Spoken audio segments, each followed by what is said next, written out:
창세기 3장 9절에서 10절까지 말씀입니다. 창세기 3장 9절에서 10절까지 말씀, 우리 2절밖에 되지 않으니까요, 한 목소리로 우리 2절 같이 읽겠습니다. 시작. 여호와 하나님이 아담을 부르시며 그에게 이르시되 내가 어디에 있느냐? 이르되 내가 동산에서 하나님의 소리를 듣고 내가 벗었으므로 두려워하여 숨었나이다. 아멘. 오늘 말씀의 제목은 코람데오 두 번째 시간, 내가 어디 있느냐라는 주제를 가지고 우리 함께 말씀을 나누고자 합니다. 이번 주부터 본격적인 장마가 시작이 되었다고 하죠. 날씨도 많이 덥고 아랫지방은 비가 너무 많이 와서 또 많은 피해가 있다고 얘기도 합니다. 이렇게 습한 날씨, 또 이렇게 더운 날씨일수록 수분 섭취 잘 하셔서 영육간의 강건함으로 뜨거운 이 여름도 넉넉하게 이겨낼 수 있는 우리 모두가 되기를 소망합니다. 우리 이 시간에 옆에 있는 분에게 이렇게 한번 얘기해 볼까요? 더위를 이겨봅시다 해볼게요. 시작. 더위를 이겨봅시다. 네, 한번 더 해볼까요? 더위 먹지 맙시다. 시작. 더위 먹지 맙시다. 네, 감사합니다. 톨스토이의 우화를 보면 이런 내용이 있습니다. 수도사에게 두 여인이 찾아와서 가르침에 대해서 이야기를 했어요. 그랬더니 수도사가 그러면 일단 하나님 앞에 나가서 참회부터 하세요 라고 얘기를 합니다. 그랬더니 한 여인이 아주 큰 소리로 울면서 자신의 모든 죄를 다 고백하며 자신의 모든 것을 다 참회합니다. 그러나 옆에 있던 다른 여인은요, 맹숭맹숭 그냥 그 사람을 쳐다보며 이렇게 생각을 하고 있어요. 참회할 게 별로 없는데, 나는 정상으로 살았는데 이 여자는 정말 많은 죄를 지었나 보다라고 생각을 합니다. 그 다음에 수도사가 두 여인에게 과제 하나를 주었는데요, 그 엉엉 울었던 그 사람에게는 큰 돌을 가지고 오라고 이야기를 했고요, 울지 않았던 그 여인에게는 자루를 하나 줄 테니까 그 자루 안에 여러 가지 많은 돌을 가지고 오십시오라고 얘기를 했습니다. 그러자 큰 돌을 가지고 왔던 여인은 돌을 그리고 난 다음에 그 돌을 가지고 왔는데요, 그 수도사가 그 큰 돌을 가지고 온 여인에게 이렇게 얘기를 해요. 그 돌을 제자리에 갖다 두십시오라고 얘기를 합니다. 그러자 그 사람은 그 돌을 그 제자리에 갖다 놨는데 자루에 가지고 왔던 사람에게도 똑같이 이야기를 했는데 그 사람이 이렇게 얘기를 해요. 이 많은 돌을 어떻게 제자리에 갖다 놔요? 어디에 있었는지 어떻게 알아요? 라고 그 수도사에게 이렇게 이야기를 합니다. 그러자 수도사가 다시 이렇게 이야기를 해요. 당신이나 이 여인이나 죄의 양은 비슷합니다. 이 사람은 큰 죄를 지었기 때문에 자신이 죄인인 줄을 알았고, 당신은 여기저기서 자잘한 죄를 지었기 때문에 올해의 죄의 양은 같은데도 스스로 정상이라고 생각할 뿐입니다. 당신도 이 사람처럼 참회할 수 있습니다 라고 이야기를 해주었습니다. 오늘 본문은 우리가 너무나 잘 알고 있는 아담과 하와의 범죄에 대한 이야기죠. 하나님께서 아담과 하와를 창조하시고는 에덴 동산에 있는 모든 것을 먹고 즐길 수는 있지만 딱 하나, 동산 중앙에 있는 그 선악과만을 먹지 말라라고 이야기를 합니다. 그래서 창세기 2장 16절에서 17절에 보면 이렇게 얘기하죠. 여호와 하나님이 그 사람에게 명하여 이르시되 동산 각종 나무의 열매는 내가 임의로 먹되 선악을 알게 하는 나무의 열매는 먹지 말라. 내가 먹는 날에는 반드시 죽으리라 하시니라 라고 얘기합니다. 이것이 사실이라는 거죠. 3장에 나오는 선악과의 사건의 가장 처음인 좀 전에 읽었던 이 2장 16절에서 17절은 하나님께서 선악을 알게 하는 나무의 열매를 절대로 먹지 말라고 말씀하십니다. 최근에 대신방으로 한 가정의 신방을 다녀왔는데요, 어떤 본문을 가지고 그 가정에서 말씀을 전할까 기도하다가 하나님께서 주신 말씀이 뭐였냐면 잠언 16장 9절 말씀이었어요. 이런 말씀입니다. 사람이 마음으로 자기의 길을 계획할지라도 그의 걸음을 인도하시는 이는 여호와시니라. 아마 우리가 너무나도 잘 알고 외우는 그런 말씀이죠. 오늘 말씀을 준비하면서 신방했을 때 그 본문과 너무나 일치했다라는 거예요. 왜냐하면 잠언 16장 9절의 첫 부분을 이렇게 시작해요. 사람이 마음으로 자기의 길을 계획할지라도 라고 시작을 하죠. 언제나 우리는 우리의 마음으로 우리의 길을 계획하며 살아갑니다. 잠언 16장 9절 상반절의 말씀으로 끝난다면 오늘 본문에 나오는 아담과 하와와 다를 바가 없다라는 거죠. 왜냐하면 사람의 마음으로 자기의 길을 계획한다는 것은 자기가 하고자 하는 마음이 확고하기 때문입니다. 하지만 하나님이 이런 사람들을 가만두지 않았습니다. 왜냐하면 9절 하반절에 이렇게 얘기해요. 그의 걸음을 인도하시는 이는 여호와시니라 라고 얘기를 합니다. 9절 하반절의 말씀 때문에 우리가 하나님의 은혜로 살아가는 것 아닐까요? 그러나 아담과 하와에게 9절 하반절의 말씀이 없었다라는 거죠. 왜냐하면 자신의 걸음을 인도하시는 하나님보다 지금 내 앞에 놓여져 있는 그 선악과가 훨씬 더 커 보였기 때문입니다. 그런데 과연 아담과 하와만의 문제일까요? 신앙생활에 있어서 정말 중요한 것이 있는데 그것이 무엇이냐면 기도하며 하는 일은요 하나님의 일이지만 기도하지 않고 하는 일은 하나님의 일이 아니라 나의 일이 된다라는 거예요. 그래서 우리는 어디에 있든 어느 곳에 있든지 언제나 기도하며 준비하고 시작해야 합니다. 왜냐하면 찬송가 301장이 우리에게 주는 메시지가 있기 때문이에요. 이렇게 얘기하죠. 지금까지 지내온 것 주의 크신 은혜라 한이 없는 주의 사랑 어찌 이루 말하랴 자나깨나 주의 손이 항상 살펴주시고 모든 일을 주 안에서 형통하게 하시네 라는 찬송합니다.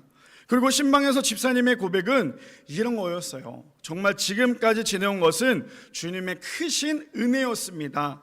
여러 고비가 있었지만 때마다 성령님께서 함께 해주셨기 때문에 가능했습니다 라는 고백을 하셨습니다. 그렇다면 오늘 본문에 등장하는 아담과 하와에게 성령님이 계시지 않아서 그들이 넘어졌을까요? 죄는 언제든지 우리를 넘어뜨리게 합니다. 그리고 우리는 죄를 이길 수 있는 힘이 없다라는 거죠. 왜냐하면 죄는 여러 가지 모양으로 우리를 아주 쉽게 넘어뜨리기 때문입니다. 하나님과 직접 소통하였던 아담과 하와도요 하나님보다 죄를 더 사랑하여서 죄로부터 넘어지게 되는 것이죠. 바라기는 죄와 타협하는 것은 하나님과 멀어지는 일입니다. 신앙이 무엇일까요? 신앙은요 하나님의 뜻대로 살아가는 것이 신앙이죠. 근데 그 반대로 신앙생활을 하지 않는 것이 무엇일까요? 하나님의 뜻대로 살아가지 않고요 내 마음과 내 생각과 내가 원하는 대로만 살아가는 것입니다. 찬송가 301장 우리 1절을 함께 좀 찬양해 봤으면 좋겠는데요. 우리 함께 찬양해 볼까요?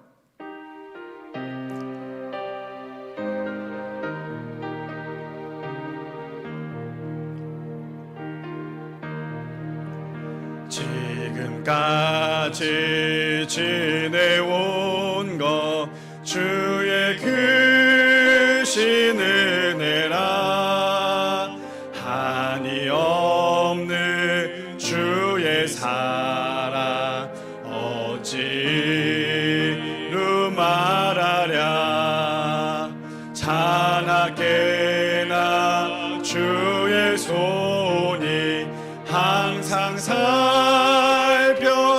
살펴주시고 모든 일을 주 안에서 형통하게 하시네.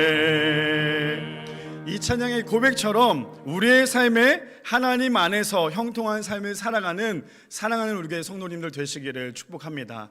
찬양 불러서 설교가 끝난 건 아니고요 이제 시작할 거예요. 그래서 오늘 본문을 가지고 코람데오 2 내가 어디 있느냐라는 주제를 가지고 함께 세 가지로 나눠보기를 원하는데요. 첫 번째로는 죄의 시작은 왜곡된 발언 즉 거짓말부터 시작이 된다라는 거예요.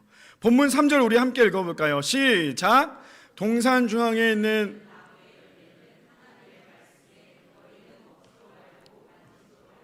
너희가 죽을까 하노라 하셨느니라. 아멘. 1절을 보면 하나님께서 만드신 들짐승 중에서 가장 강교한 뱀이 등장을 합니다. 그리고는 뱀과 하와가 대화를 하게 되지요. 그리고는 뱀이 하와에게 이렇게 질문을 하는데요 1절 하반절에 이렇게 얘기합니다. 뱀이 여자에게 물어 이르되 하나님이 참으로 너희에게 동산 모든 나무의 열매를 먹지 말라 하시더냐라고 얘기를 하죠. 뱀은 정말 강교하다는 것을 알 수 있는 이유는요 뱀의 질문에는 그냥 사실을 질문하는 게 아니라 유도 질문을 하고 있기 때문이죠. 왜냐하면 뱀의 질문에는 동산 모든 나무의 열매는 먹지 말라고 한 적이 없었는데 뱀은 하와의 심리를 자극하고 있습니다. 마치 경험한 적 없었던 사건임에도 불구하고 심리를 자극하니까 그랬던 것처럼 보이게 된다는 거죠. 어린 아이들에게 계속 같은 말을 반복하고 강조하면요 없었던 일도 있었던 일처럼 말하는 어린 아이와 같이 심리적 자극이었다라는 거예요. 그러자 하와는 뱀에게 이렇게 얘기합니다. 2절에서 3절에 이렇게 얘기해요.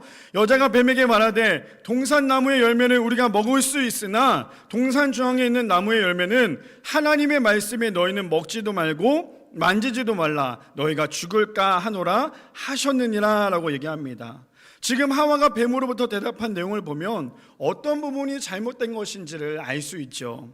3절에 보면 동산 중앙에 있는 나무의 열매, 즉 선악과를 말하고 있습니다.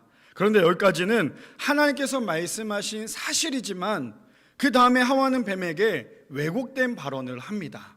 3절 하반절에 보니까 하나님의 말씀에 너희는 먹지도 말고 만지지도 말라 너희가 죽을까 하노라 하셨느니라 라고 얘기를 합니다.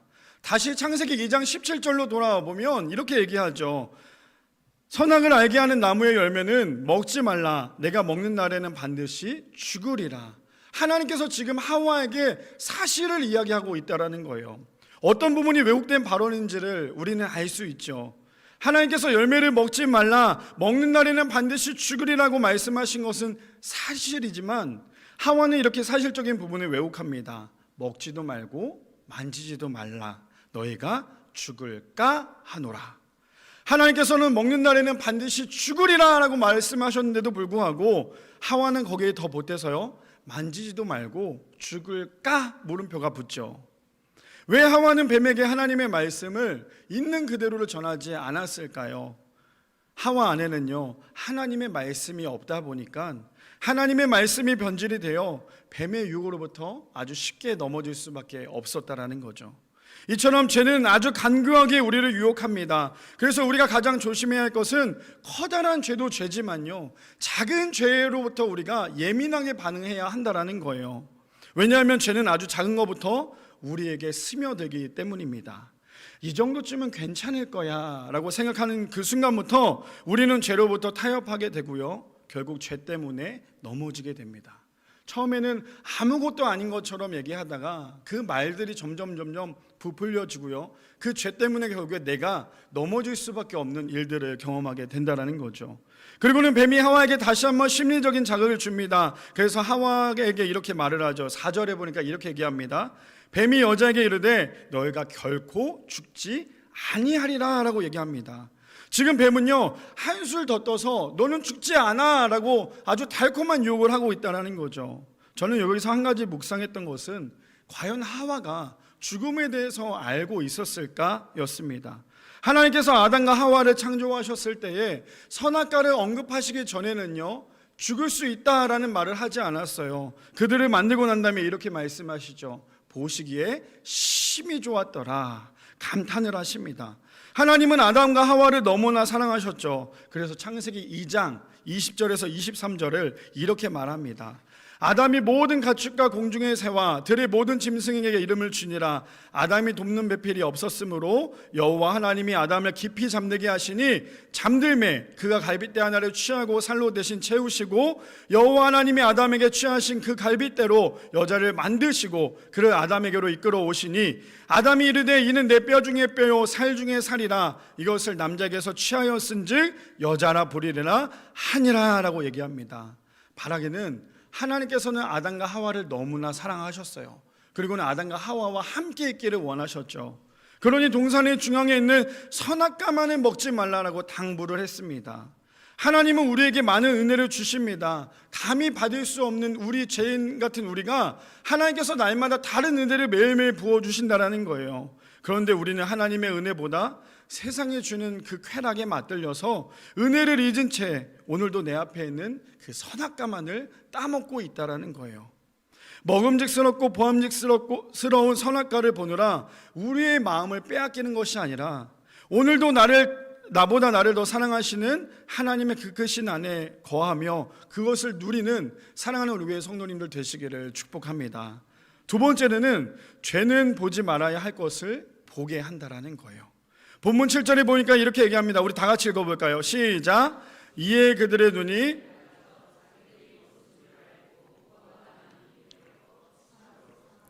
아멘. 5절을 보면 뱀이 하와에게 이어서 이렇게 얘기하기를 해요. 너희가 그것을 먹는 날에는 눈이 밝아져 하나님과 같이 되어 선악을 알 줄 하나님이 아심이니라.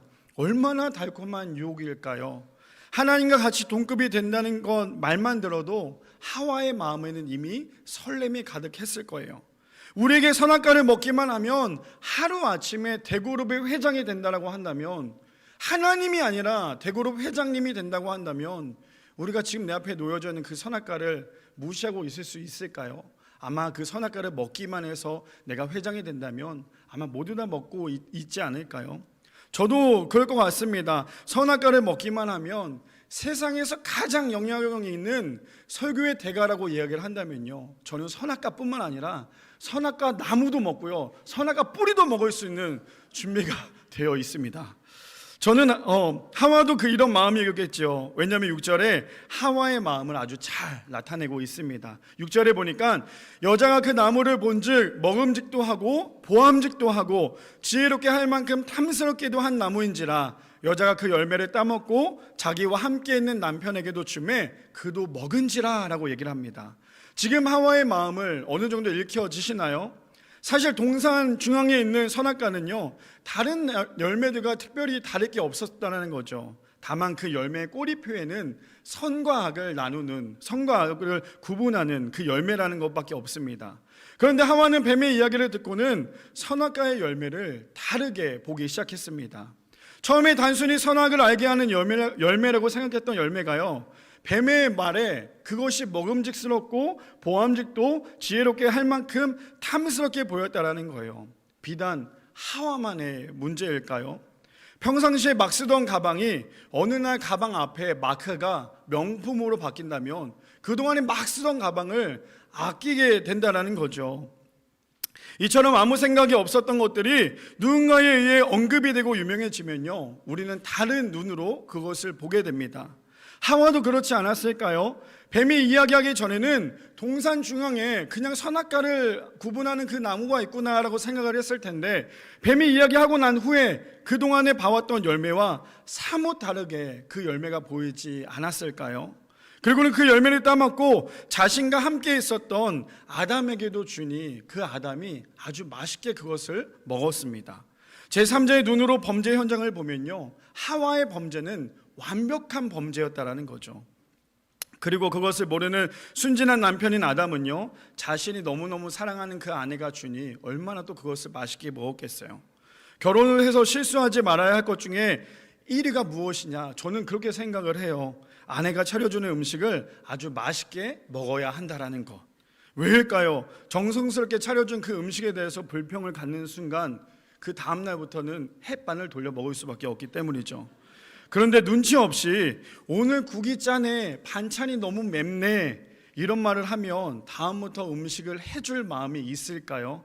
근데 사실 제가 그랬어요. 저는 매운 거를 좋아하지 않다 보니까 저희 그 가정, 저희 친정, 저희 아내의 친정은 모든 음식에 다 청양고추가 들어가야, 그래야 개운하다고 얘기를 해요. 제가 저희 교회 그 성도님 한 분 누구라고 말씀 못 드리겠지만 입맛이 없을 때 청양고추를 찍어 먹어야지만 입맛이 돈다라고 충격적인 이야기를 하신 분도 계셨습니다. 저는 어느 가정에 신방을 갔는데요, 그분이 제가 매운 걸 못 먹는 걸 아시고 김치를 씻어 주시는 그 모습을 보게 되었습니다. 그러니 만약에 아담이 저였다면 쉽사리 선악과를 냉큼 받아 먹지는 않았을 것 같아요. 왜냐하면 혹시 그 선악과가 너무 맵거나 너무 쓰거나 너무 내가 먹기에 좀 힘든 거 아닐까라고 그렇게 이야기를 하고는 한 대 맞았겠죠. 그런데 아담은 저보다 아내를 더 사랑했던 것 같습니다. 왜냐하면 하와가 주는 열매를 냉큼 받아 맛있게 먹었기 때문이죠.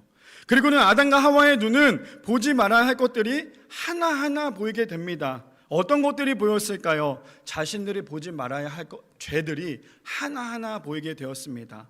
그래서 아담과 하와가 했던 행동은요, 7절에 보니까 이렇게 얘기합니다. 이에 그들이 눈이 밝아져 자기들이 벗은 줄 알고 무화과 나무 잎을 엮어 치마로 삼았더라 라고 얘기합니다. 자신들의 눈이 밝아지니까요, 그들이 할 수 있었던 것은 자신의 몸을 감추는 일밖에 할 수 없었다는 거죠. 그들이 지금 자신의 몸을 가리고 있었던 것이 무엇입니까? 하필 많은 이파리가 있었을 텐데 그 중에 무화과나무 잎을 꺾어서 자신들의 몸을 가렸다라는 거죠. 무화과나무 잎은요, 다르니까 달리 그 한 장으로 몸을 가릴 수 있는 게 아니에요. 왜냐하면 무화과나무 잎은 개구리의 손가락처럼 이렇게 무화과나무 잎이 이렇게 생겼기 때문입니다.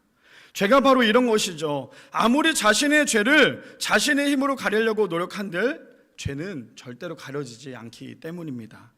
얼마나 자신들의 부끄러움을 가리고 싶어 했을까요?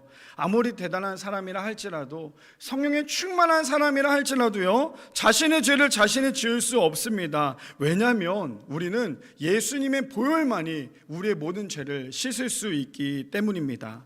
자신의 눈이 밝아져 죄를 최대한 가릴 수 있다고 생각했던 것이 무화과 나무 잎이었다는 것은 결국 자신의 죄는 스스로 가릴 수 없음을 보여줍니다. 우리 청소년부 아이들에게 설교할 때에 이런 말을 한 적이 있어요. 지금 너희들은 사춘기 청소년이기 때문에 호기심이 많은 것은 알지만 너희들의 몸을 함부로 해서는 안 돼. 만약에 음란물이 보고 싶다면 컴퓨터 모니터에 예수님의 사진을 붙이고, 만약에 핸드폰으로 음란물을 보고 싶으면 핸드폰에 예수님의 사진을 배경으로 넣으면 돼. 그래서 죄를 짓고 후회하기보다 미리 예방하는 것이 지혜야 라고 얘기를 했습니다. 물론 예수님의 사진을 모니터에 붙인다고 해서, 핸드폰에 넣는다고 해서 죄를 짓지 않는 것은 아니죠. 그러나 최소한의 양심의 가책을 느끼자라는 것입니다.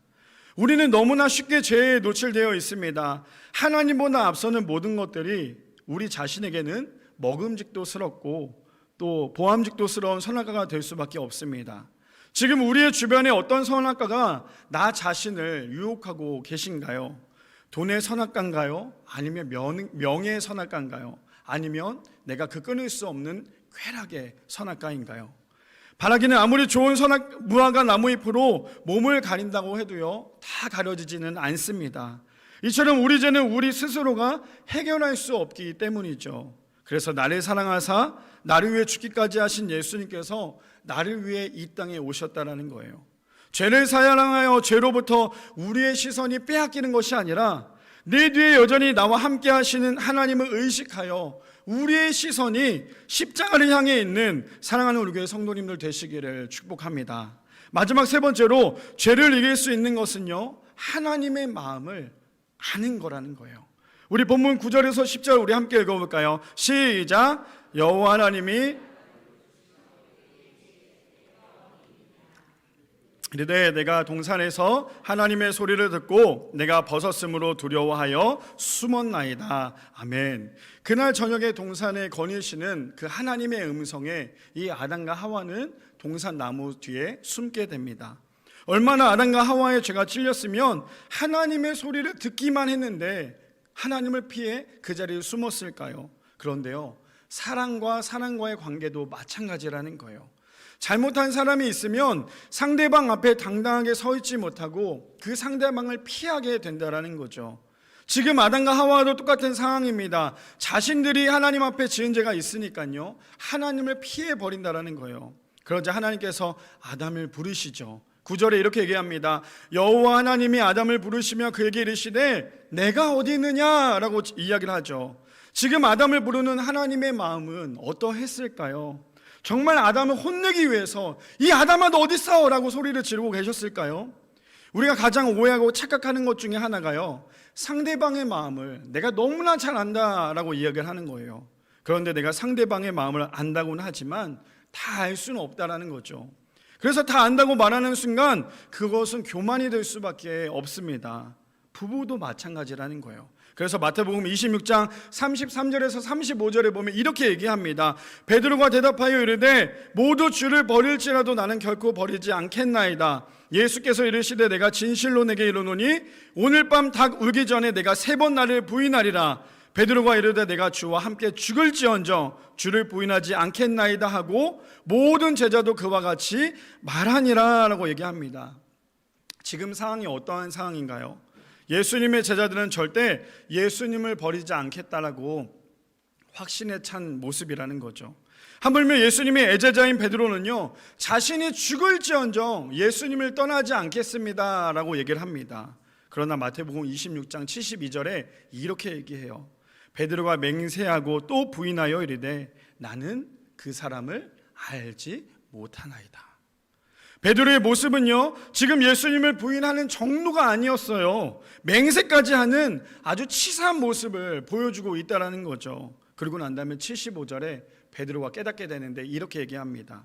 이에 베드로가 예수의 말씀에 다 울기 전에 내가 3번 나를 부인하리라 하심을 생각나서 밖에 나가서 심히 통곡하니라 라고 얘기합니다.